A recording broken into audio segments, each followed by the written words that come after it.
Hello everyone, welcome to the English YouTuber. Today we shall discuss the possible questions that could appear from Macbeth, Act 5, Scene 2. So let's begin. The first question: what does Menteith say about the English power? A. It is led by Lord Seward. B. The English army is near, led by Malcolm. C. Malcolm, Macduff, and Lord Seward are quarrelling to lead the army. Or D. Donalbain has joined Malcolm to fight against Macbeth.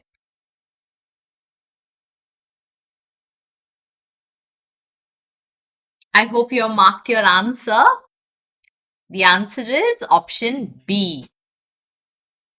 Next, what does revenge burns in them for their dear causes? Would to the bleeding and the grim alarm excite the mortified man mean? A. Only Malcolm and Macduff are driven to defeat Macbeth. B. The desire for revenge burns in Malcolm and Macduff because of their personal reasons. C. Their intensity of revenge is so high that would even cause a half-dead man to fight for revenge? Or is it D? Their desire for revenge is so high that they are ready to kill everyone who comes their way.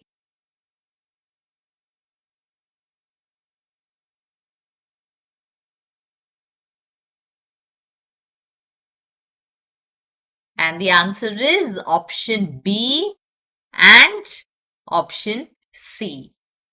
I hope you're getting the answers right.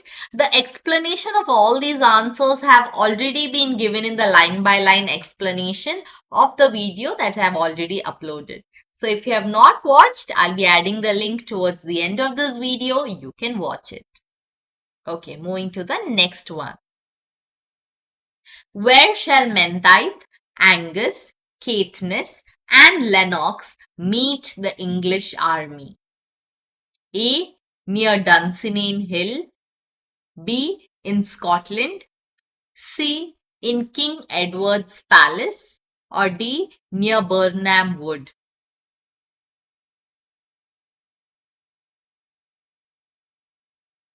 So where shall they meet the English army? The answer is near Burnham Wood. Yes. The next one.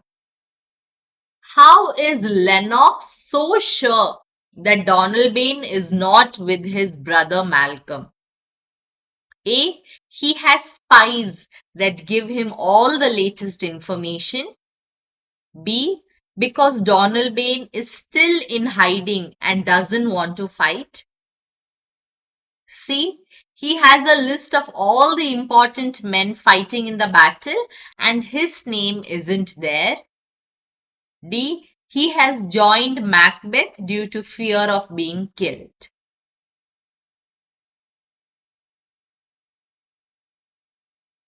So Lennox is sure that Donalbain has not joined his brother Malcolm because the answer is option C.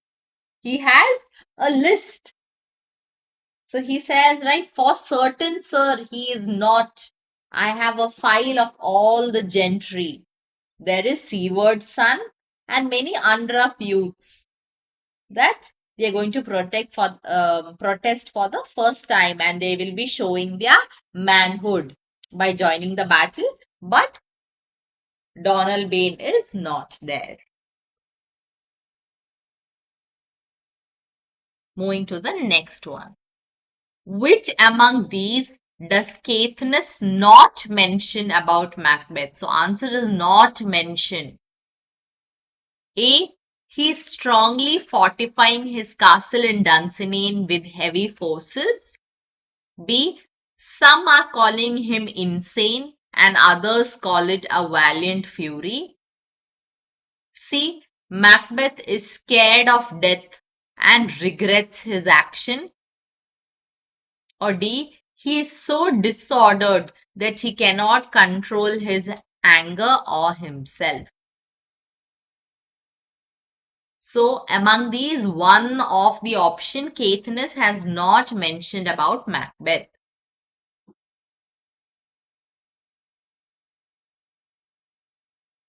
And the answer is option C. He does not say that Macbeth is scared of death and regrets his action. All the others have been mentioned. Next one. How is the obedience of the soldiers that support Macbeth? Is it A, out of love and reverence? B, they are loyal and dedicated? C, they are secretly planning their revenge? Or D, they obey out of fear and not love?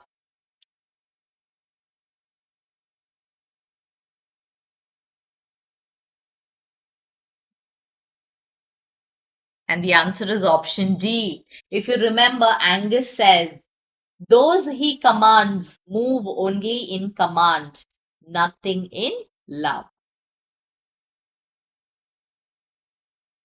Moving to the next one. What does Angus mean by now does he feel his title hang loose about him like a giant's robe upon a drawfish thief? This is an important part.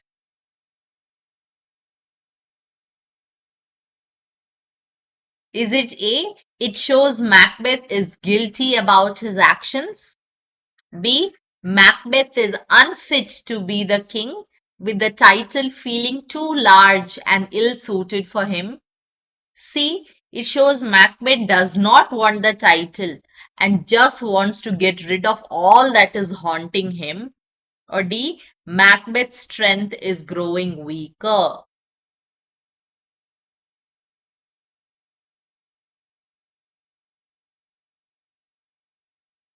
Answer is option B. So Angus says that now Macbeth is showing that he is unfit to be the king and the title feels too large and he is ill suited to be the king. So he seems too small to be a great king and it is just like a dwarf or a midget trying to wear the robes of a giant. He is ill fit to be the king. That is what Angus tries to tell. Next, what is making Macbeth behave erratically and become twitchy and jumpy? So I have written this as a question and answer. So Macbeth's guilt over his crimes cause his own mind and body to betray him, making him jumpy and agitated. So it is causing his own mind and body to betray him. To the point where his inner self seems to be in rebellion against itself. So his own mind is rebelling against him. He feels his secret murders have stained his hands and he is so consumed by his crimes that he believes his conscience is working against him. So that is why he is behaving erratically and becoming twitchy and jumpy. His own mind and body is working against him. Okay, let's move to the next one. Caithness says, meet we the medicine of the sickly wheel. So who is he referring to? A. Malcolm the healer. B. Macbeth the cause of sickness. C. Macduff the doctor. Or D. Siward the protector.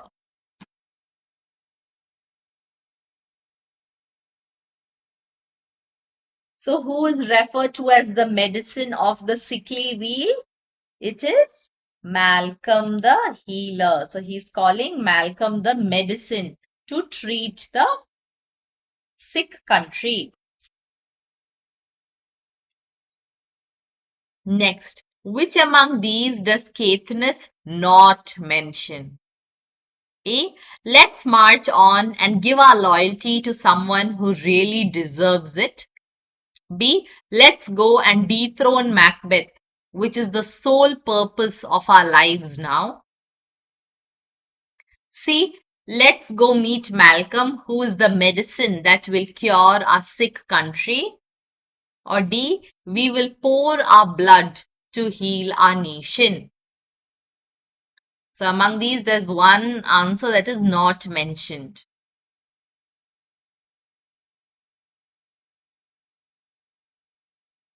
And the answer is option B. He does not say let's go and dethrone Macbeth, which is the sole purpose of our lives. All the other options are mentioned.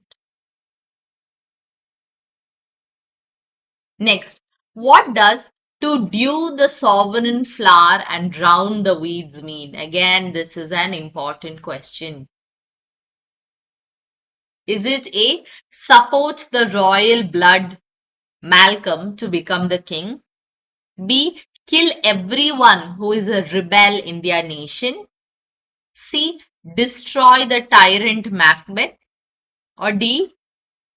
Let's shed blood to seek revenge against all injustice done in our country. So, what does to dew the sovereign flower and drown the weeds? So, here the sovereign flower is referred to Malcolm and the weeds is referred to Macbeth. So, they want to support the royal blood, that is to dew the sovereign flower. And drown the weeds is destroy the tyrant Macbeth, who's compared to weeds. So they want to uproot Macbeth from the royal power and throw him out.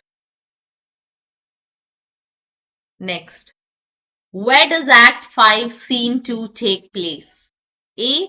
Near Burnham Wood. B. Castle in Dunsinane. C. A country near Forres. Or D. Country near Dunsinane. So this scene takes place in a country near Dunsinane. Yes, and we have successfully completed all the questions that could have appeared from this scene. I hope this scene is thorough now and you know every nook and corner of this scene. Study well, keep practicing and make sure you revise everything before the examinations. All the very best. God bless.